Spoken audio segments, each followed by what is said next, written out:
Om Vishnupad Paramahamsa Parivaracharya Ashtotra Saraswati Esi Bhakti Swami Sri La Prabhupada Ki Jai Om Nityalila Pravishta Om Vishnupad Paramahamsa Parivaracharya Ashtotra Saraswati Bhakti Siddhanta Saraswati Thakur Prabhupada Ki Jai Ananta Koti Vaishnava Vrinda Ki Jai Namacharya Sri Lalidas Thakur Ki Jai Sri Rupa Shishnatan Bhatta Raghunath Sri Jiva Gopal Bhatta Dasa Raghunath Sad Goswami Prabhu Ki Jai प्रेम से कहो श्री कृष्ण चैतन्य प्रभु नित्यानंद श्री अद्वैत गदाधर शिवासादि गौर भक्तवृंद की जय श्री राधा कृष्ण गोपीनाथ श्याम सुंदर कुंज गिरि गोधाम की जय ब्रजभूमि श्री वृंदावन धाम की जय नवद्वीप मायापुर धाम की जय जगन्नाथपुरी धाम की जय गंगामय जमुनामय की जय श्रीमती तुलसी देवी भक्ति देवी की जय श्याम भक्तवृंद की जय हरिनाम संकीर्तन की जय ग्रंथराज श्रीमद् भागवत महापुराण की जय जय गौर Premanand all glory to Sri Lord, all glory to Sri Lord, all glory to Sri Lord, all glory to Sri Guru Sri Gaura.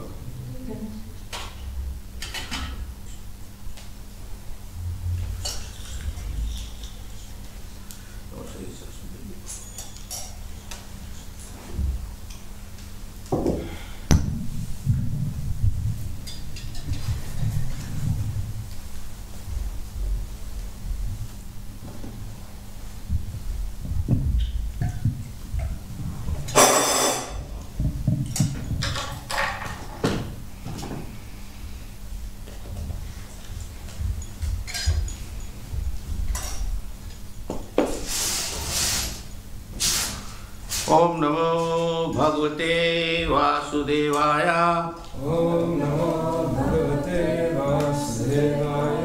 Om Namo Bhagavate Vasudevaya. Om Namo Bhagavate Vasudevaya. Om Namo Bhagavate Vasudevaya. Om Namo Bhagavate Vasudevaya. So this morning's reading from Srimad Bhagavatam, Canto 4, Chapter 29, Text 28.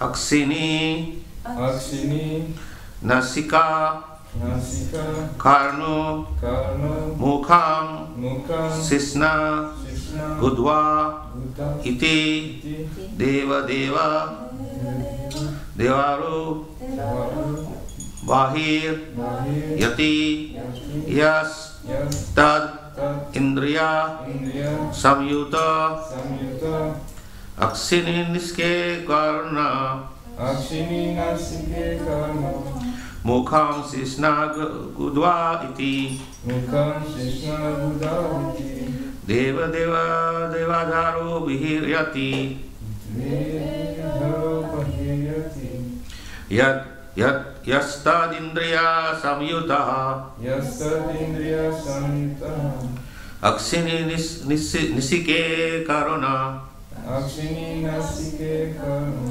Mukham Sisna Gudva Iti Mukham Sishna Buddha Iti Deva Deva Devaro Vihiryati Vedharo Pahiryati Yastad Indriya Samyutaha. Yastadindriya Samyuta Anyone? Mr. Right?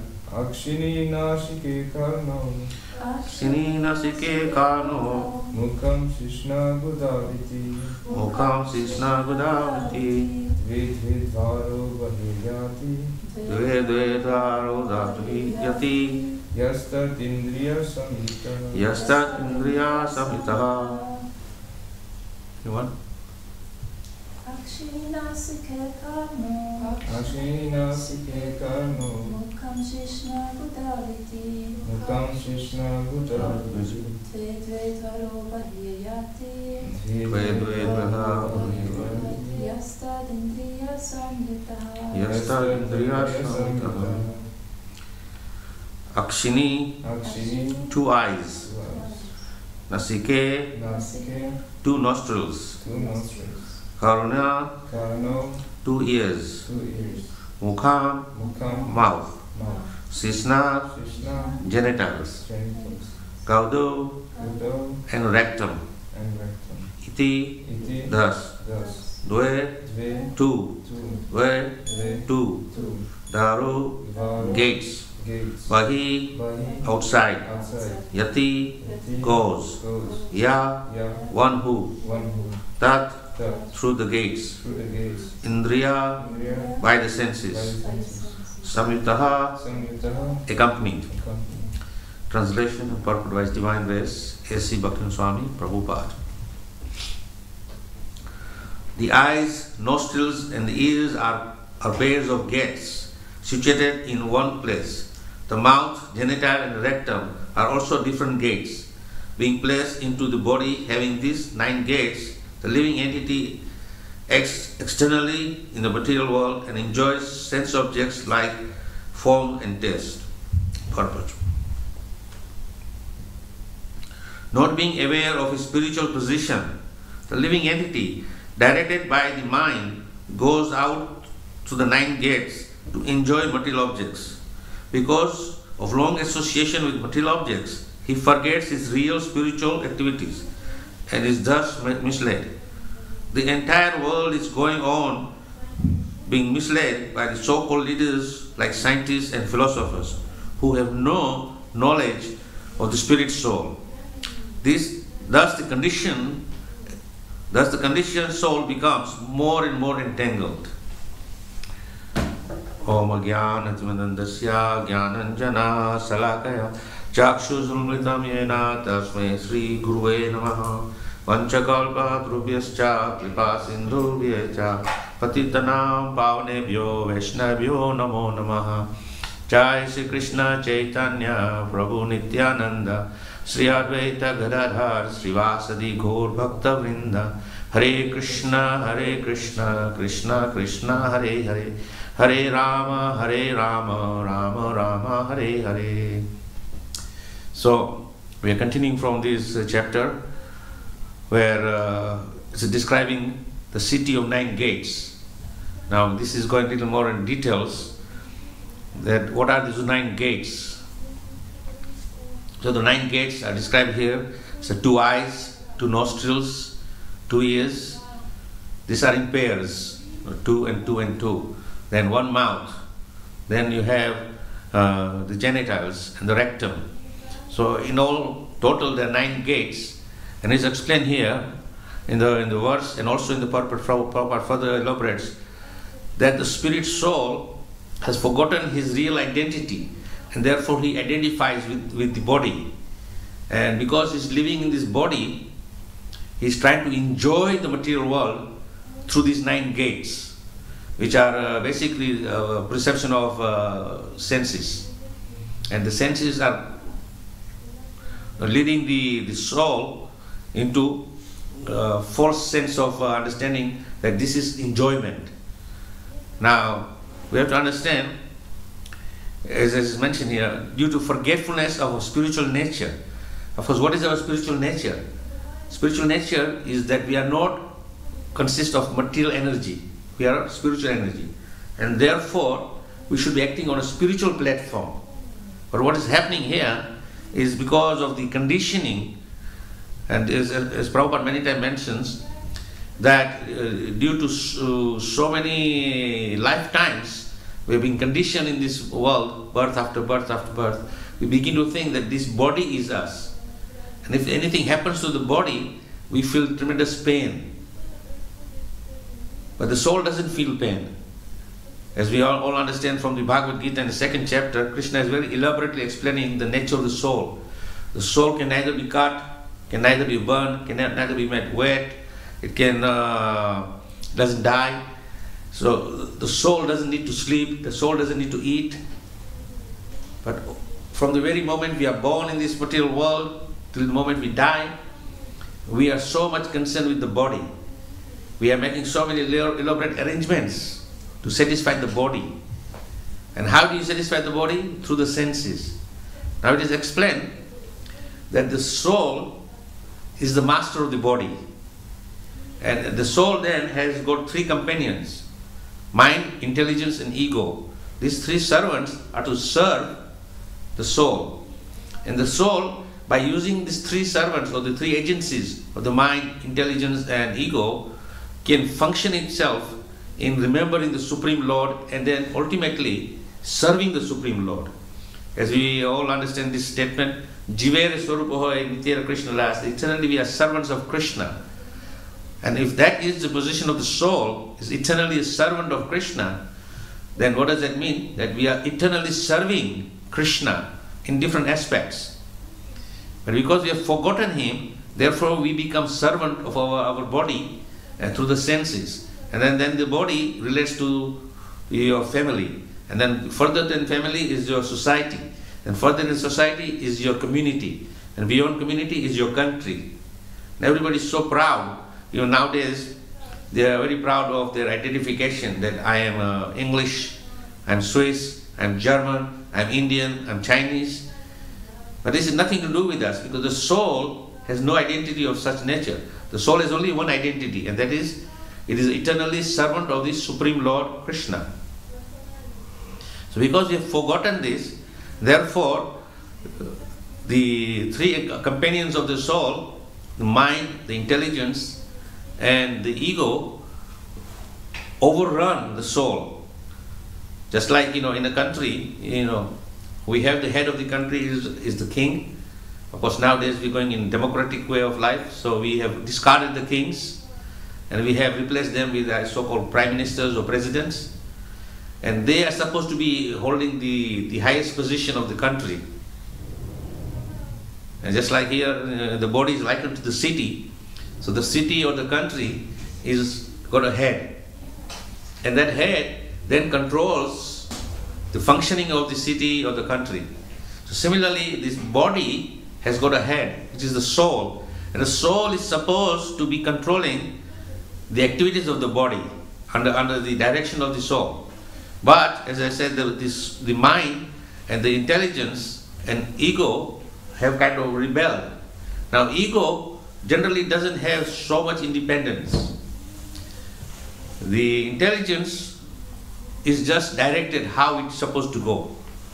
If you tell intelligence go left, goes left. Go right, go right. Go straight, go straight.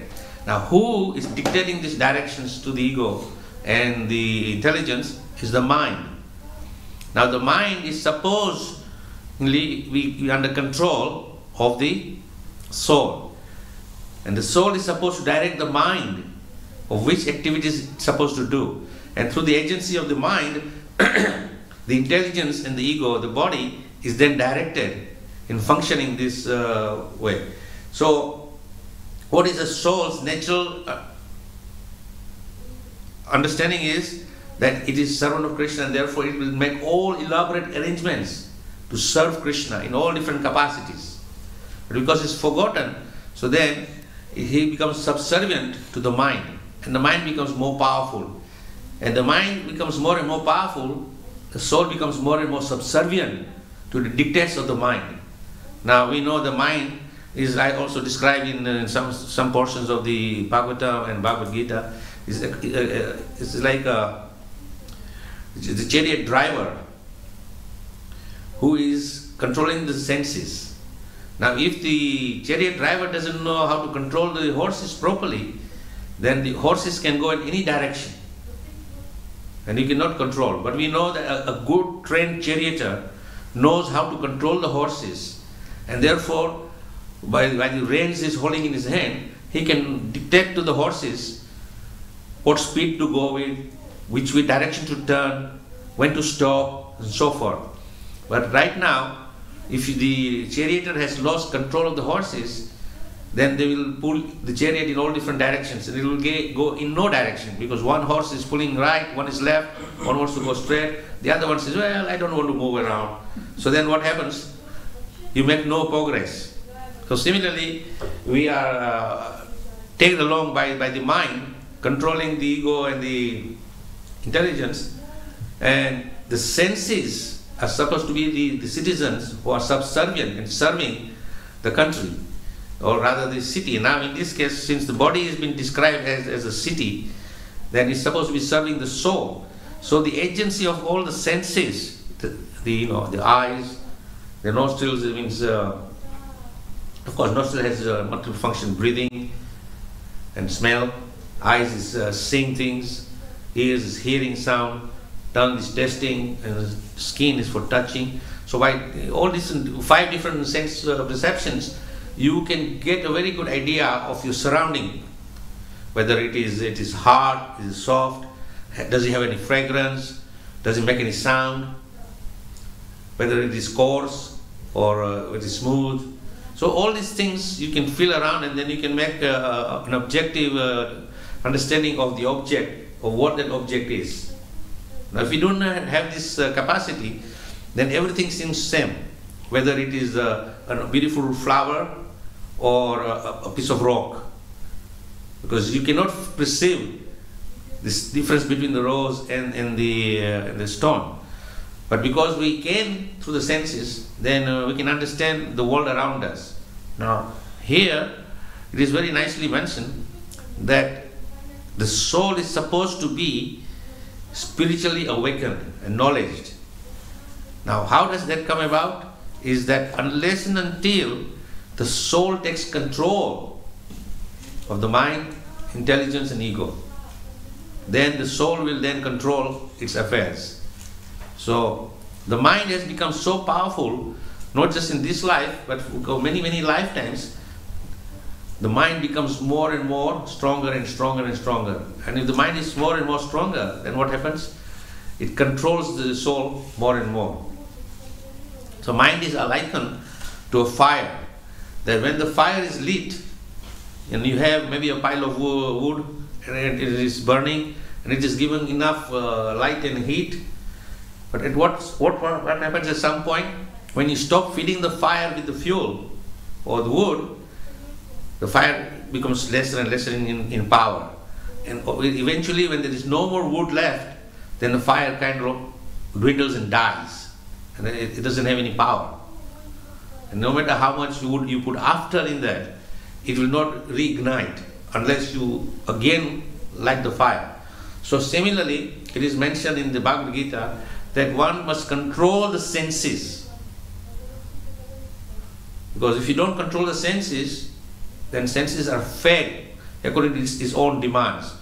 And the sense will use the power of intelligence,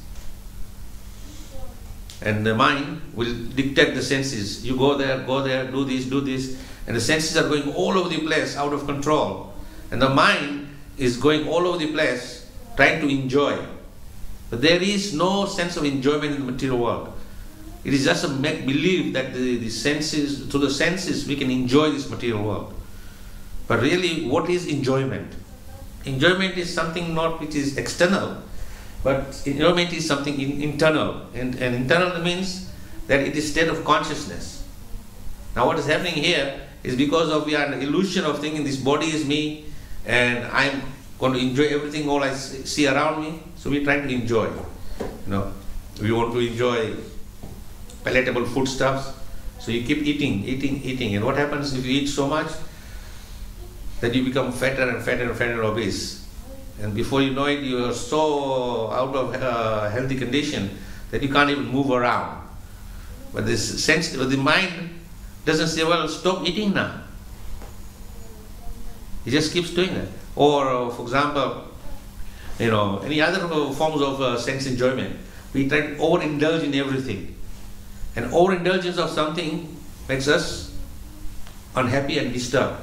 So, for example, overeating. Besides becoming obese, what happens if you sit down and you like preparation which is very, very delicious and you love it, so you keep eating. Let me give you an example. That gulab jamun. I think everybody loves gulab jamuns. So you take one gulab jamun and you eat another one and another one, and you keep eating. Eventually you reach something like 30, 40, 50 gulab jamuns. What happens at that stage?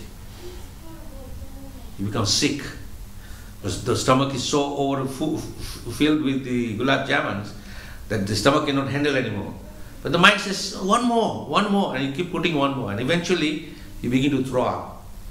And when you throw up, that which was very nice in fragrance and taste is not very palatable now, because when the it's not nice to describe this, but this is the reality of life. That when you start throwing up, all these things which come out of the stomach mixed with the acids and things like that, it doesn't taste good, or it doesn't feel good, and doesn't smell good, and it is very sickly. That is why, those people who experience, when they have this vomiting, then it's not a very pleasant feeling. But prior to that, when you enjoy eating, you feel, wow, it's great, it's great. But the feeling of greatness very quickly diminishes and becomes very painful and troublesome. Same thing with hearing. They say you like some kind of music, some like classical music, some like pop music, some like rock music, whatever you like. And you put on your headphones and plug it into your MP3 player and you keep listening to the music. And you listen to the same music over and over and over and over and over. First time you hear, you're quite happy, you're dancing around, moving around and enjoying the sound. After a second time, it's okay. Third time, becomes a bit monotonous. Fourth time, becomes painful. And the fifth, sixth time, it becomes so painful to hear that you want to take your headphones off and say, okay, it's enough. So what was bringing you so-called pleasure is going to be the cause of your pain. So you cannot enjoy. Same with seeing something. If you're looking at some sense object, you may appreciate it. Like, you go to a museum and it's a very beautiful classical painting by, say, Van Gogh or, one of those sort of classical famous painters, and you sit in front of the painting and look at it. And absorb and absorb and absorb. And see it from morning till night looking at the same painting. What's going to happen? Very soon your eyes are going to get tired, and eventually the eyelids will drop and you will just fall off and go to sleep because you cannot take it anymore. So with all these different organs of senses, they can only have a limitation. At some point it becomes painful. But when you look at it from the spiritual point of view, for example, when you are sitting in front of the altar and you gaze at the beautiful form of the Lord, you can actually sit all day in front of the Lord and just meditate on the Lord. And the more you meditate on the Lord, the more the soul feels happier and happier because it is connecting with the Supreme Lord. It is expressed in the scriptures that when you are in connection with the Supreme, who is the embodiment of supreme happiness, then you get supreme happiness, real happiness. And the soul doesn't get tired. So similarly, when those who have actually developed the taste for chanting the holy name of the Lord, then the tongue can go on going Hare Krishna, Krishna Krishna, Hare Hare, Hare Ram, Ram Ram, Hare all day. And the tongue will never get tired. And in the ears will be very happy to hear Hare Krishna, Krishna Krishna, Hare Hare, Hare Ram, Ram, because you have developed taste for it. And the famous example given of someone who has developed this taste for chanting and hearing, which is nothing material but spiritual, is Haridas Thakur. The Haridas Thakur, he would chant all day. And he would not feel that, oh, I've chanted enough now, I'm going to take a break from it. He would just chant and chant and chant, to the extent that even some people try to distract him. He won't be distracted. We know from Chaitanya Charitamrita this famous story of that a beautiful young prostitute was sent to Haridas Thakur to entice him that, look, I'm ready and willing to let you enjoy my body. Come on, let's have some fun here. And Haridas Thakur says, I will more than satisfy you. I don't need any personal satisfaction from bodily sense enjoyment. But since you want something, and I am a saintly person, I will fulfill your desires. But you please quietly sit down here for a moment until I finish satisfying myself by chanting the holy name of the Lord. So Haridas Thakur kept chanting. The prostitute is sitting there. And because the prostitute is hearing a pure sound vibration coming from Haridas Thakur, the pure chanting of Haridas Thakur penetrated the heart of the prostitute. And then she began doing Hare Krishna, Krishna Krishna. And she started chanting. And she forgot the purpose she came to distract Haridas Thakur. And Haridas Thakur was so focused in chanting the holy name and absorbed in the Supreme that even the prostitute who came to distract him by her beauty and enticing, was also overwhelmed by the holy name. And she again was revived from her materialistic platform to a spiritual platform. And then in the end, after the evening has come to end, when Haridas has finished his prescribed rounds which he has vowed for, and said, now my dear, I will help, satisfy you. But now the prostitute doesn't want anything because she is so purified. Then Haridas Thakur says, okay, now I will instruct you what to do. Here is a japa mala. You chant Hare Krishna every day. And here is a beautiful tulsi plant. You sit in front of this tulsi plant and chant Hare Krishna. So the prostitute began to chant the holy name in front of the tulsi and became more and more purified by the very potency of the spiritual sound vibration. So Haridas Thakur never got tired of this thing. Even to the point where Lord Chaitanya Mahaprabhu says that, Haridas, you are now very elderly, very old, you have chanted enough, you have done sufficiently, you have chanted to purify yourself from this material contamination, that you are ready to go back to the spiritual world. So cut down to your chanting. Haridas said, no, I cannot cut down. Till last breath, Haridas Thakur was chanting. Now, of course, when we come to an understanding through some, I would say, inconceivable mercy of the Lord and His pure devotee, we are spiritually awakened.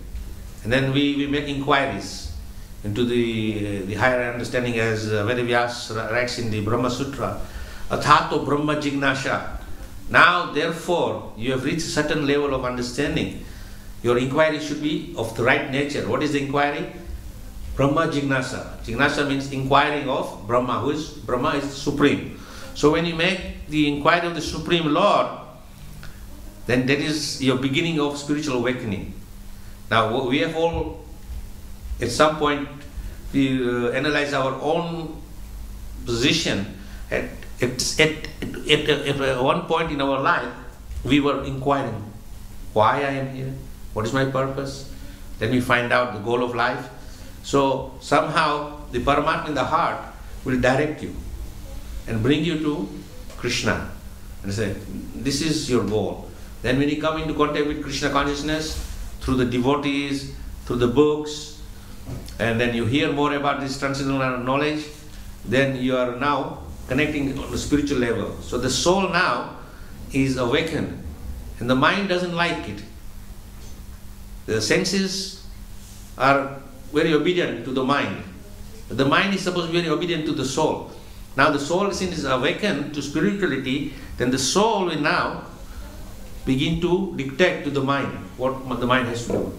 Then the soul tells the mind, wake up early in the morning, clean yourself. So the mind uses the intelligence and ego, and you do the morning ritual of taking a shower, cleaning yourself. Then you put on fresh clothes, and the mind, then the soul says, now go to the temple room, come to the temple room, and at 4:30 the conch blows. That's a sign, okay, now I'm going to get the divine audience of the Lord. So the soul saying, now pay attention, focus. Now the mind wants to wander here, there's no focus. So we are focused on the Lord, and the beautiful Lord is giving us darshan. And then the hearing, we start chanting the glorification of the spiritual master through the prayers. And then when you are chanting, the ears are focused, the eyes are focused, and then the tongue is vibrating the glorification of the Lord and His pure devotees. So all the senses are engaged by the soul, and soul feels very content and happy. Now sometimes we are not very happy to do this because the mind is rebelling against the soul. So the soul then has spiritual awakening. So the more the soul becomes focused in spirituality, it regains its power and control. So in our practice of Krishna consciousness, we have to very carefully give the soul, which is us, ourselves, a chance to become more powerful and then take charge of the mind. And when the mind is controlled, then automatically the intelligence and ego will follow the dictates of the mind. And the mind now, because it's under the control of the soul, it will go according to the desire of the soul. And then progress in the spiritual life, and the more and more you get focused in spiritual life, the more and more soul takes control of the city of the body, then your body will be functioning properly without any chaos. Just like in the general society, if you have a very good leader, and under his leadership, he guides the workers under him, the administrators and laborers and everything. And if the city is nicely managed by the leader, then the city functions very nicely. And if the city is functioning nicely, then everything is very pleasant. But all of a sudden, the leader goes a bit haywire, then the administrators have no direction. And because the administrators have no directions, then the laborers who are working under the administrators, they have no direction. So then they are doing their own independent thing. And when they do all independent thing, what happens in the city? There is chaos, total anarchy. So same with the body, as is given the example here, the analogy is of the body is the city of 9 gates. And the soul, which is the leader and controller, if it's not controlling properly, then the whole body is out of control. And when the body is out of control, it doesn't function properly. Because it doesn't function not properly, then it creates all chaos. And then we experience, if the body is not properly controlled and led nicely by the soul, then what happens? The body is, as I said, it's functioning independently here, there, everywhere, and then it dictates to the mind and the senses. And what is the cause of that? Is total unhappiness. We become unhappy.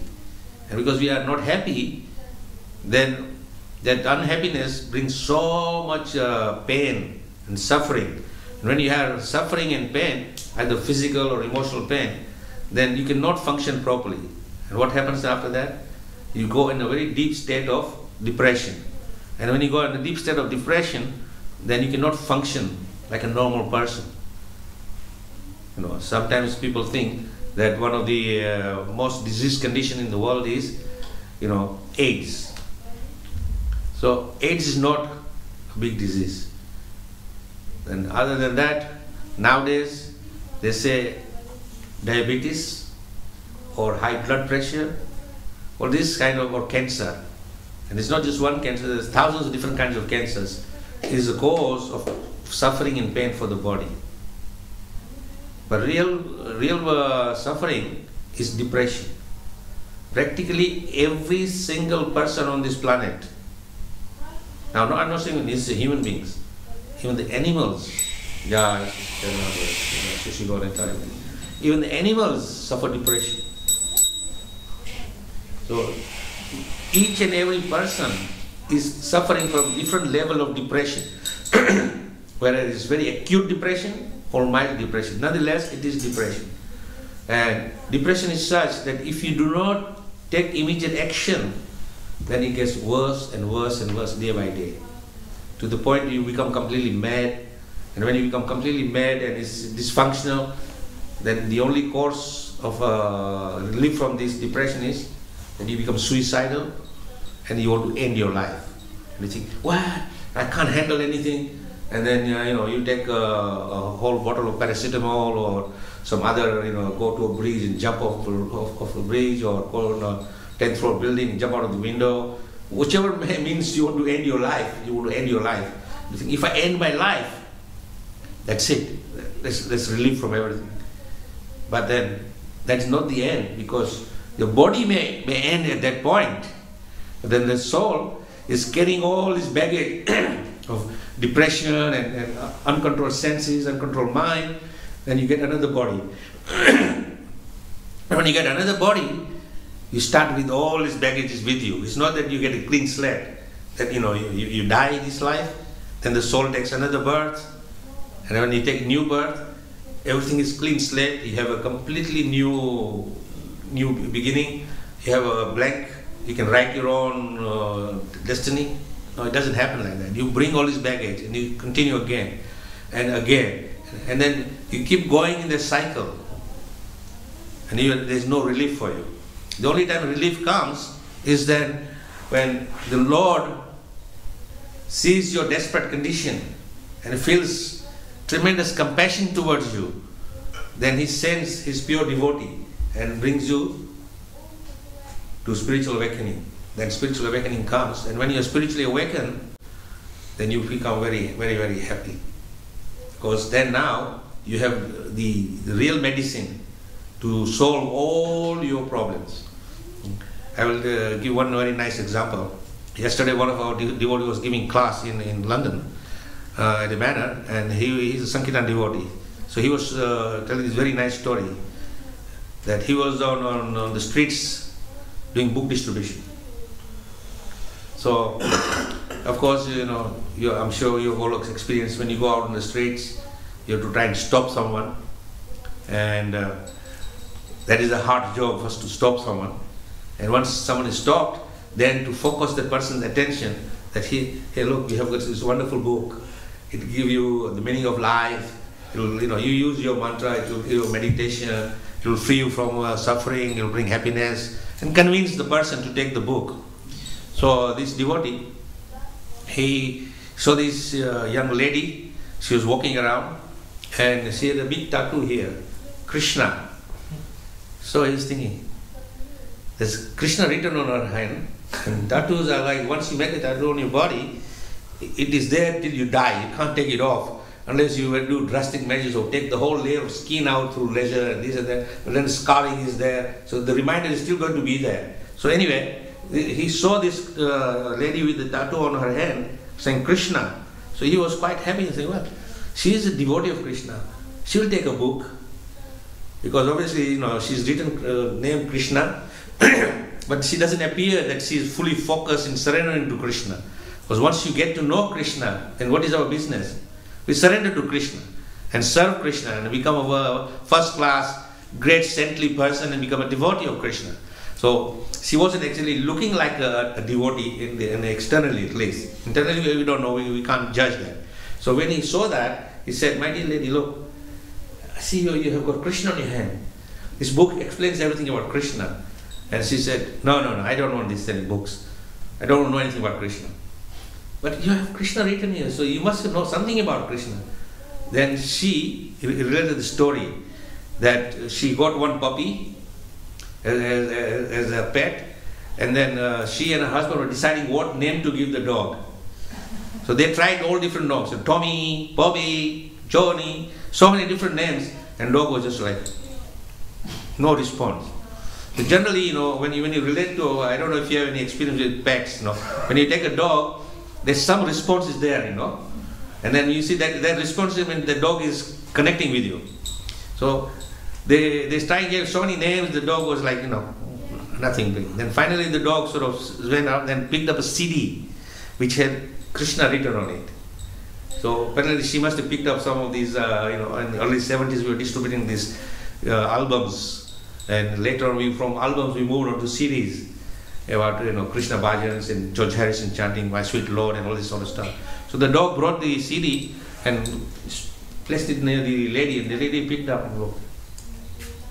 Oh, Krishna. Oh, you want the name Krishna? So she started Krishna, and dog.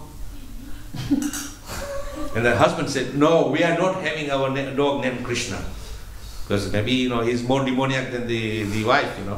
So they went upstairs, and the lady said, Krishna, and the dog came running outside. So then says, listen, my dear husband, dog responds to his name. He loves his name. We'll name the dog Krishna. So they named the dog Krishna. So every day they were like, Krishna, come here, Krishna, Krishna. So they're chanting Krishna, Krishna, Krishna, not knowing who is Krishna.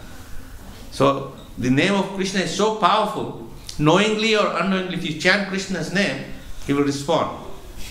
So they're chanting Krishna, Krishna, Krishna. 1 year, 2 years, 3 years, or 10 years later, the dog dies. Now they're feeling so much separation from the dog. So she goes and makes a tattoo here, Krishna, to remember the dog. Now, doesn't matter how you remember Krishna, at least remember Krishna.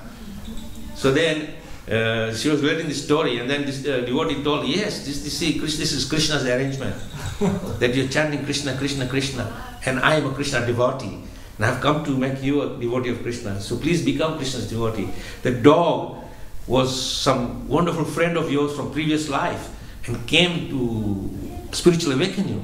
Now, see, spiritual master comes in all forms, shapes, and sizes, you know. I'm not saying a dog is a spiritual master, but the potency of the spiritual master is immense. How he goes to different lengths of trouble to come and save the living entities. So here, of course, you know, the dog came to save this lady and her husband. And then, of course, she took the book, and after 2-3 weeks later, after reading the book, she came to the manor and she started looking for this devotee who gave him the book. And then finally she found him. She said, "Oh, remember me?" And they said, "Yes, Krishna." And then they started conversing, and then he gave the tour of the manor, introduced to Prabhupada in Prabhupada's quarters, the deities Gokulananda, Sitaram, our Gaushala, and they were so much taking that they began to say, "Okay, I want to become a devotee."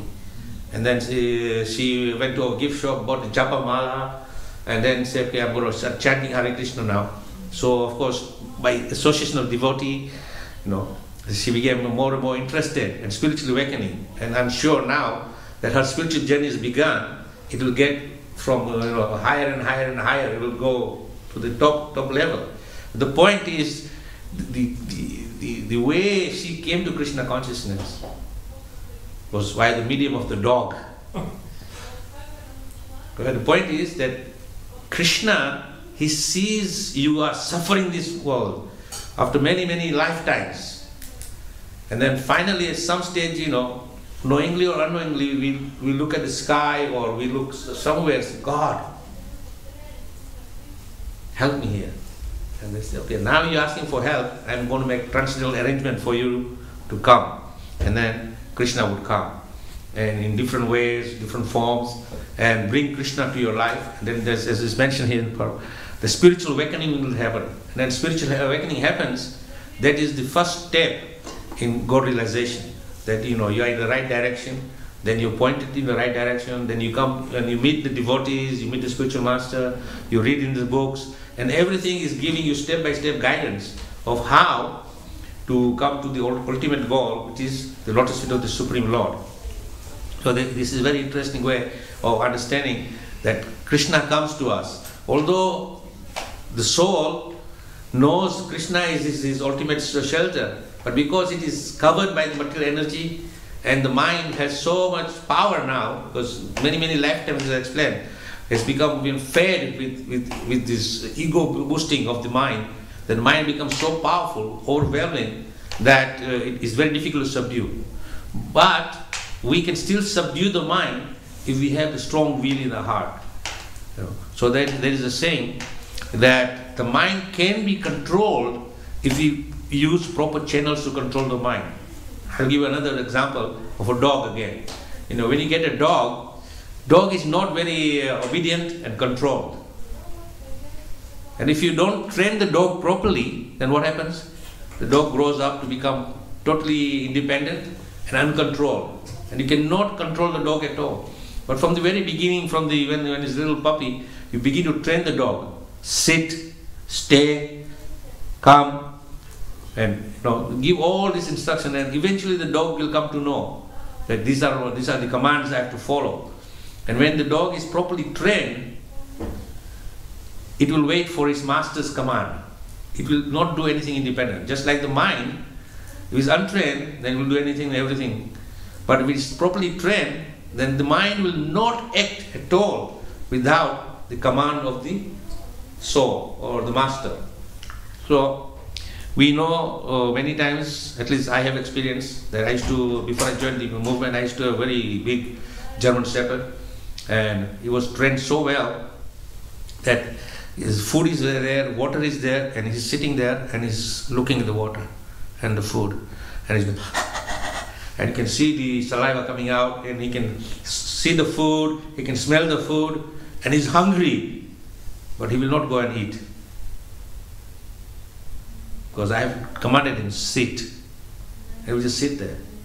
And I say, "Go boy, get it." And he will devour the whole thing. But he won't touch that. Even the hunger is there. And he's feeling that, yes, the food is right there. Nothing is holding me back. But he won't go until the command comes from the master. So if we can train the dog's mind to obey the command, why we cannot train our mind to obey the commands. And therefore, the process of bhakti is there for us to learn and command the mind that you do as I tell you. I will not do what you tell me. So when we train the mind properly, then the mind becomes focused, and more focused the mind becomes, the more and more you can absorb yourself in the activities of Krishna consciousness. And when you are fully absorbed in the activities of Krishna consciousness, it becomes so much pleasurable that you want to do it over and over and over again. Like every morning you know, at night before you go to sleep, every morning you want to wake up eagerly to come to Mangalati and joyously chant and dance. But if you are not eager, then it's, oh God, I got to get up again in the morning, got to go to Mangalati. And you're standing in the temple of Samsara Nanadida Loka. And your mind is not focused, and you say, when will we finish? When you finish, that's okay, maybe I'll go and take a quick nap, you know, because there's japa time, but you don't want to do japa, you want to go and sleep. But if the mind is controlled, then you know, you're very joyously chanting Samsara Dava Nanarida Loka Chanaya Karuna Gana Gana. You're so joyously chanting and feeling so much pleasure. And after the Mangalati is finished, Tulsi Puja is finished, then we sit down and put our hand in japa and go Hare Krishna, Krishna Krishna, Hare Hare, Hare Ram, Ram Ram, Hare Hare, Hare Krishna, Krishna Krishna, Hare Hare, Hare Ram, Ram Ram, Hare. Very joyously, very enthusiastic chanting, and you feel very enlivened. Otherwise you go Hare Krishna, Krishna Krishna, you know, and then the mind says, hey, you are tired, you know, you had a hard day yesterday, so take it easy, go for a nap. Then the mind will dictate you. But when the soul feels great pleasure, then he's controlling the mind. When the mind is fully controlled and absorbed in Krishna conscious activities, you will never get tired of Krishna conscious activities. You want to do more and more and more. And with this you can understand from the great example of Srila Prabhupada. Srila Prabhupada himself never ever got tired of preaching. Or if he's not preaching, then he's translating. If he's not translating, then he's chanting. But he's always absorbed in Krishna conscious activities. Now, here is a 70-year-old person, because prior to the Prabhupada's coming to the West, not very many people know about Prabhupada, except those who are in close proximity of him in India. But other than that, Prabhupada's greatness was very much coming to public domain in 1966 when he first started the Hare Krishna movement, and all the devotees who were with him would see how Prabhupada was so enthusiastically doing these things.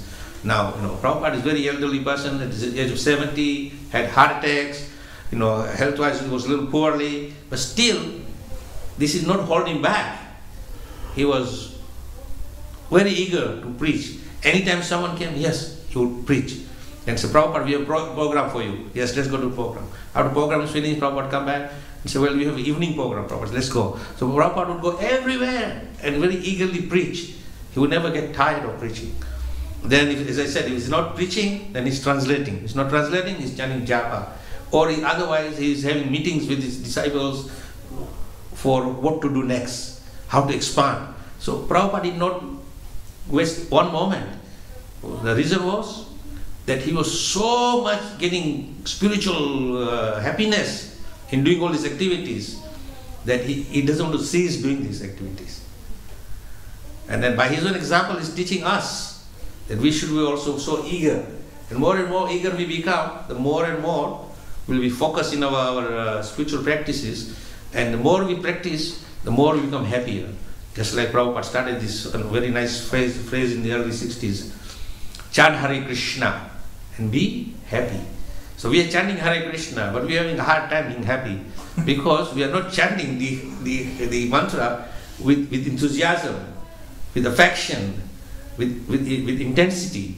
So we have to increase all these things, enthusiasm, intensity, and desperateness, that this is my last moment now, any moment I can drop dead. Let me just take full advantage of the spiritual awakening moment to take full shelter of the holy name.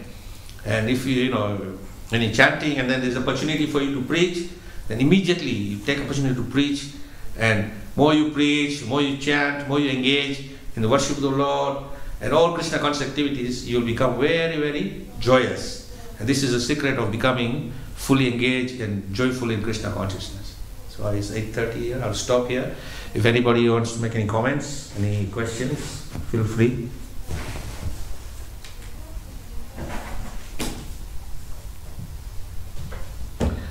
Yes, Mataji. Maharaj, thank you very much. Yeah, actually you explained it in the class, but still I want to ask again how to stay focused and how to not get bored in spiritual life by thinking, oh, I'm doing always the same thing, and how to develop this real taste that doesn't go away. Because sometimes there is taste and then it goes away, and then it's like... You see, the whole idea and concept is that when we are practicing the different activities of Krishna consciousness, some things we like very much, other things we feel, well, it's repetition. So, but nonetheless, the potency of spiritual activity is such that by nature it brings us happiness. Now, it may not be bringing us happiness the way we like to see this happiness, because we still have an illusionary concept of happiness.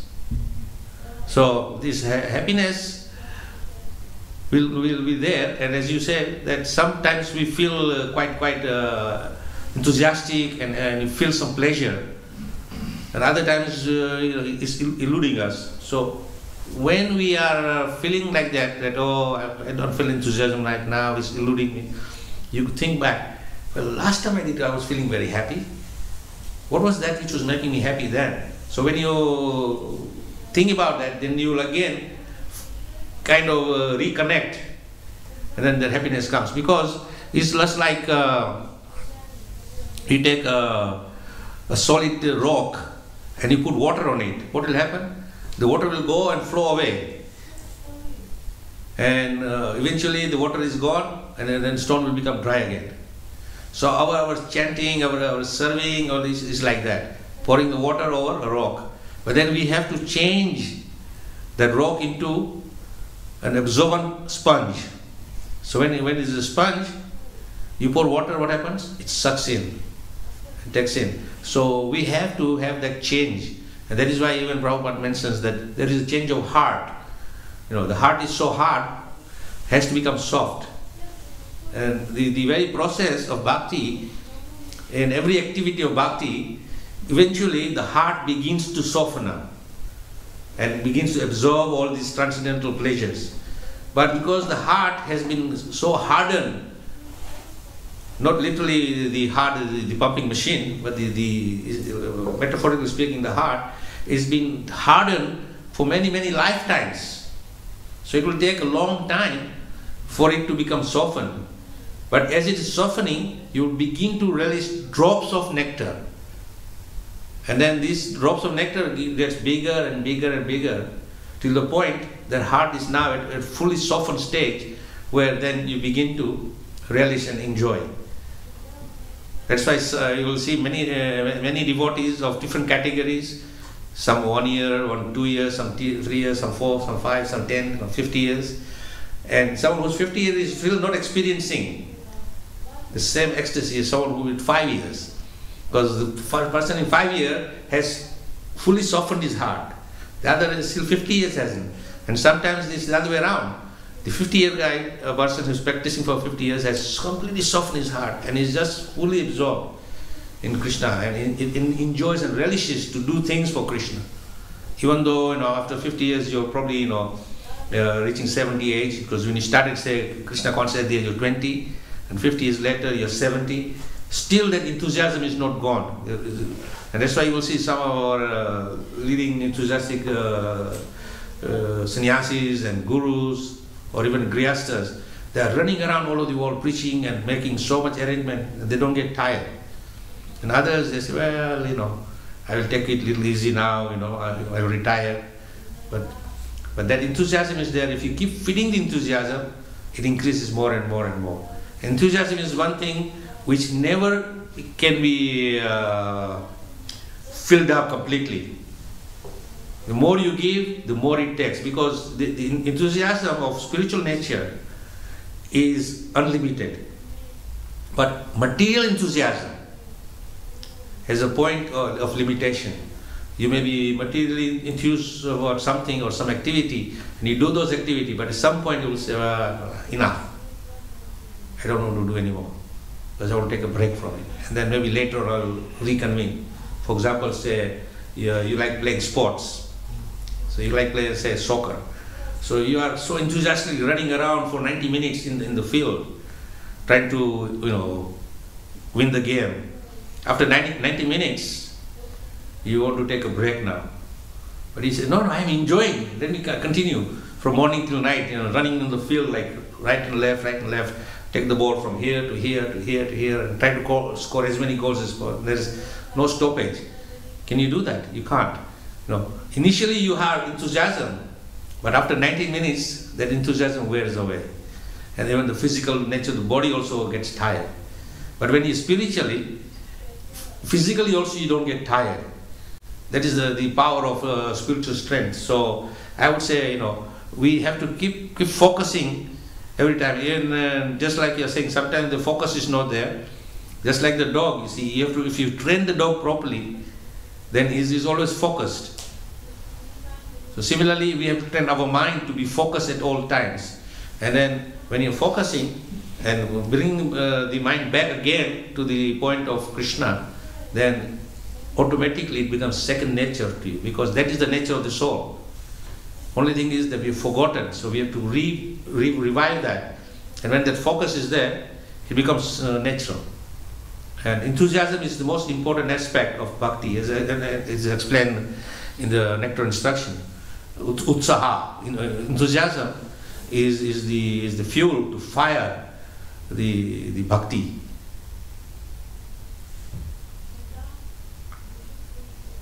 Okay. Any more questions? Translators? Okay, no questions. All right. Thank you very much. Jai Srila Prabhupada ki jai. Srimad Bhagavatam ki jai. Enthusiasm ki jai. Hare Krishna.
10, wenn man eine Schulklasse warst. 10 wäre muss halt so was ja schon.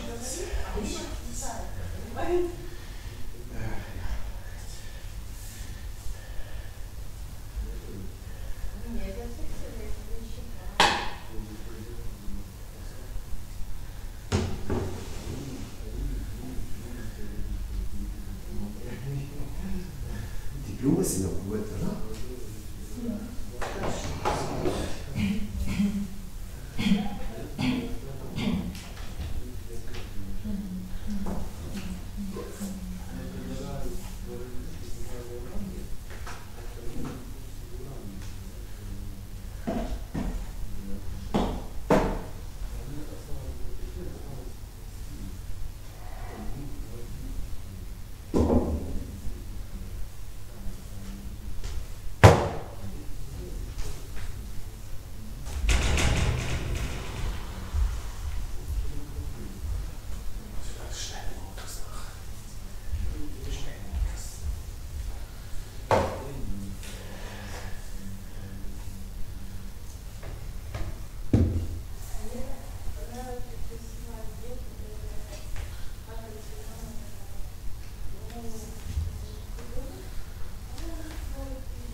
Ingeborg, weißt du das? Mittwoch, ja, sollte schon, oder? Weißt du das? Ich glaube es. Mittwoch kommt sie doch an.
Aye.